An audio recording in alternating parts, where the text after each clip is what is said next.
En lineær afhængighed vil sige, at for eksempel at y det er altid afhængig af x, og en lineær funktion det vil sige, at den altid har samme hældning hele vejen igennem.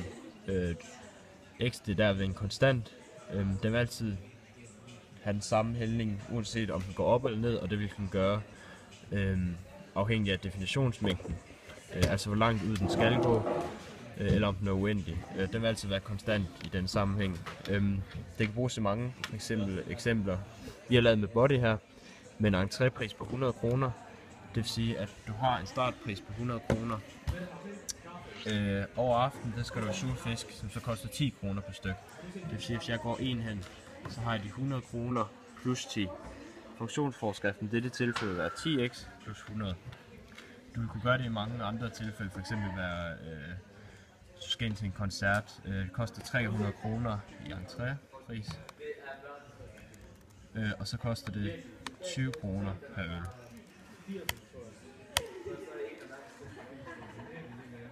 Nå, det kan altså jo sådan her. Og der vil du så få en entrépris på 300 kroner, og du vil derved efter få 20 kroner per øl. Du vil aldrig kunne betale minus, som den går her. Og her er et eksempel på body. Og det vil sige, at du vil altid starte fra 0 af, og 0 det er i dette tilfælde 100, fordi i det du skal ind, der koster det 100 kroner. Og det vil derved ikke kunne gå i minus, da du kommer ind, uden at skulle betale noget. Eller ja, de kan aldrig opkræve penge af dig, og der vil ikke gå i minus. Du vil altid starte i 0, da det betalingsprisen er, når du kommer ind. Jeg har fået til opgave at lave opgave 2, som består af, at man skal lave 3 grafer. Den første, den lyder, at a skal være mindre end 0. Og hvis vi tager udgangspunkt i, at en funktion, det er f af x, er lige med ax plus b, så kommer funktionen til at lyde sådan her. Og det der gør det, det er, at det bliver minus 3x. På den måde så bliver det mindre, hvis man siger, at det her det er a, og 0 det er så b, det er hvor den krydser i y-aksen, imens at minus 3x, altså a, det er hældningen, hvor den går 3 nedad for hver gang den går 1. Og dens værdimængde, den er minus uendelig. Der er minus, fordi den går bagud jo selvfølgelig, og man ikke ved, hvornår den ender, der den jo bare kan fortsætte. Men den er også uendelig den anden vej, fordi man heller ikke ved, hvor den kan fortsætte. Grunden til, at de 2 pile, som jeg lige markerer her, den ene den er her, den der, og den anden den er her. Grunden til det er, at det er fordi man ikke ved, man kan ikke ramme uendelig, altså da man ikke rigtig ved, hvad uendelig egentlig er, da man helt tiden kan fortsætte. Og dens monotoniforhold, det er aftagende, den starter øverst her, og så går den længere og længere ned, for hver gang den går ind hen. Opgave B, der er det så a er lige med 0, og der siger man så bare 0x plus 3, det vil så sige, at den stiger med 0, og den krydser bare i 3, det har vi bare valgt, at det skal den gøre. Og derfor så værdimængden, den er jo så 0,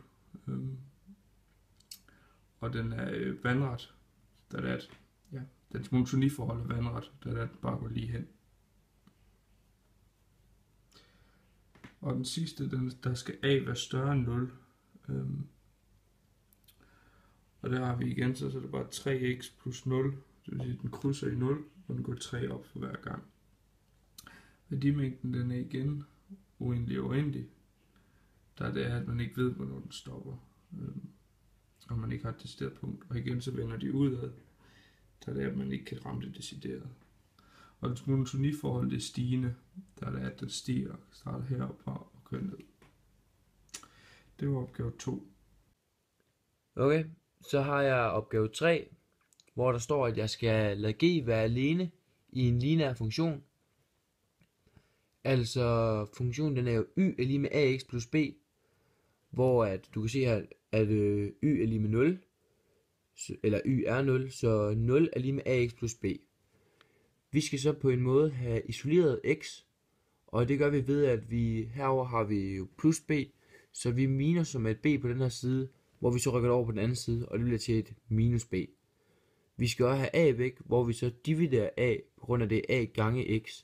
Så det, vi dividerer med et a på den her side, sådan til det bliver minus b divideret med a er lige med x. Hvor vi har facit der. Og så har vi en anvendelse her, som er opgave A i 3'eren. Og der er forskriften for linjen, den er fx minus 3x er lige med en halv. Og vi ved, at her, at f parentes 0 parentes slut er lige med en halv. Og når det er 0, så skal tallet ikke ændres. Hvis det for eksempel havde været 1, så skulle det ændres til et andet tal. Men her er der ingen udregning, det er bare en halv. Og ja, så har vi jo fået tegnet det ind i det her koordinatsystem via Maple. Og der taster man det jo bare ind her, hvor vi taster den ind. Får vi svaret her, så skal man bare skrive plot f, og så kommer det ind. Og værdimængden har vi regnet ud til, at sådan, man vil kunne aflæse det sådan lige og lige. Men for at ramme helt præcis, så har vi fået regnet det ud, hvor vi har fået facit hernede. Og værdimængden den er altså minus 8,5, som er hernede. Og det går så til 9,5, som er heroppe. Og parenteserne, eller de firkantede parenteser, de vender indad på grund af, at det er her, at koordinatsystemet det vil stoppe. Den kan ikke gå længere end hertil. Hvis de havde vendt ud af, så ville det betyde, at den ville kunne gå uendeligt. Altså opgave 3b, og i opgave 3b skal vi finde 2 punkter ud fra en given forskrift. Og det vi gør, det er, at vi sætter minus en halv ind på x's plads, så der altså kommer til at stå f minus en halv x er lige med minus 3 gange minus en halv plus en halv. Der får vi så vores første punkt, som altså giver 2. Går vi længere ned, skal vi ned og beregne skæring på y-aksen. Beregne skæring på y1. Det gør vi altså ved, vi har en ligning her, som skal løses, som hedder y1 er lige med ax1 plus b.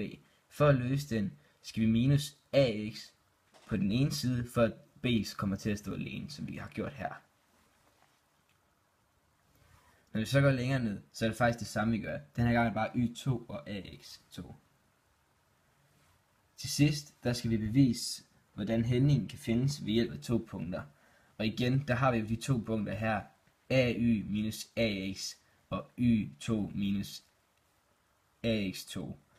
Det vi så gør, det er, at vi stiller det op under hinanden på den her måde, så vi ligesom får vores ene punkt her, som altså er a der.